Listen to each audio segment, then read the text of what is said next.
Artificial Intelligence Dr. www.abcpharma.net/English.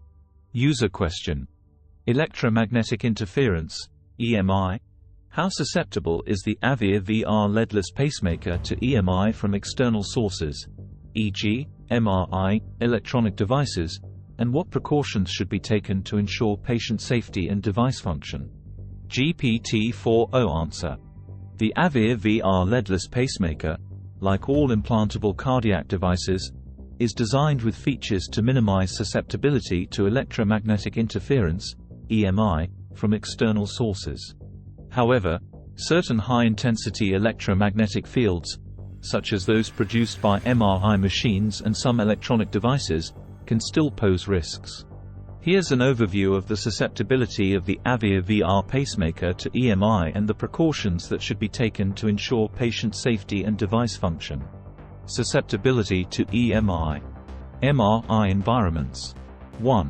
Magnetic resonance imaging, MRI. MRI machines produce strong electromagnetic fields that can interfere with the normal functioning of pacemakers. 1. The magnetic fields can potentially affect the device's electronics and lead to inappropriate pacing or inhibition of pacing. 2. MRI safety. The Aveir VR pacemaker has been designed to be MRI conditional, meaning it can be safely scanned under specific conditions. 2. This includes restrictions on the type of MRI scanner used, the scanning parameters, and the body part being imaged. Electronic devices. 1. Consumer electronics. Devices such as mobile phones, headphones, microwave ovens, and anti-theft systems can emit electromagnetic fields. 1. Although the fields generated by these devices are typically weak, close proximity can potentially affect the pacemaker's function. 2. Industrial equipment. High-power electrical equipment and tools, such as arc welders, large generators, and induction furnaces, can create strong electromagnetic fields that might interfere with pacemaker operation. Precautions for patient safety and device function. MRI precautions. 1. MRI conditional guidelines. Ensure that MRI scans are performed in compliance with the specific MRI conditional guidelines provided by the pacemaker manufacturer.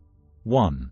This includes adhering to limitations on the magnetic field strength, typically up to 1.5 Tesla or 3 Tesla, depending on the specific model and conditions, scan duration, and the specific sequences used. 2. Monitoring and programming. Before undergoing an MRI, the pacemaker should be checked and, if necessary, reprogrammed to a safe mode by a healthcare professional. 2. Post-MRI, the device should be rechecked to confirm normal function. Precautions with electronic devices. 1. Mobile phones. Patients should keep mobile phones at least 6 inches (15 centimeters) away from the pacemaker site. 1. They should use the ear opposite to the side where the pacemaker is implanted to avoid proximity. 2. Headphones and audio devices. Patients should avoid placing headphones directly over the pacemaker site. 2.